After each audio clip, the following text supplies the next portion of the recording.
Hello everyone and welcome to another video. This is a track guide for the Formula Ford around Oran Park, the Grand Prix layout. Let's get into it. Here on the main straight you want to be all the way to the right to open up turn 1 as much as possible. We're going to be turning in at the end of this green wall. Once I've turned in, I go to about half throttle to this white line here and then I start to brake. But you shouldn't brake too hard here. I hold the brake at about 50% all the way to the outside white line. Once you're straight with that, you can brake a little bit more if needed, otherwise just trail the brake all the way into the corner. We're going to the outside white line to open up turn 2 and apexing in the middle of the corner.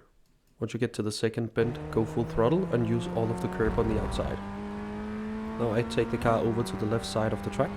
My braking marker for turn 3 is this white concrete on the outside. We're braking hard and trailing the brake all the way into the corner again. And I'm staying in second for this one. My apex is in the middle of the corner. Once I get to the apex, I go full throttle. And of course, I use all of the curb on the outside. I keep the car in second gear all the way to turn 4. My braking marker is this little tire barrier here on the left. I brake about a car length before I get to it. I brake to about 70%, but I don't hold it very long. There is a little crest. You want to be off the brake before you get over it. I apex in the middle of the corner. Get as close as you dare to the white line on the inside, but don't hit the raised part of it. When approaching the bridge, you want to be full throttle, but when you get to the top, you want to lift to about 30%. The apex is the little curb after the bridge, and I test the throttle through the corner to see when I can go full throttle again. I get a little bit too eager, so I get too quick on the throttle and have to do a lift.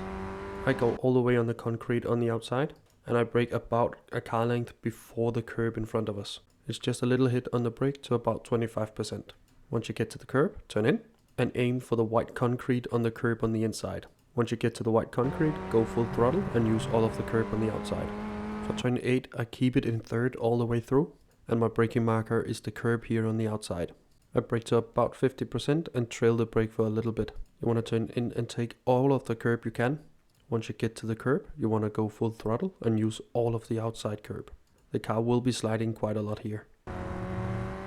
You can cut the curbs on 10 and 11, but I missed the one on 11. For the last corner, I brake here when the tarmac gets darker. You can brake really hard because we have a bit of compression when we're going down the hill. I peak at about 95%, and then I trail the brake all the way into the corner. There is a darker patch on the curb on the inside. This is where I aim to apex. Once you get to the end of that darkened part, you want to go full throttle and ease it out to the wall. And of course, without hitting the wall. It opens up quite a lot. And that's a lap around Oran Park. I hope my little guide has helped you with your lap times around Oran Park. If it has, leave a like down below. Consider subscribing as well. Thank you to everybody who has subscribed. And now for the 2 uninterrupted hot laps.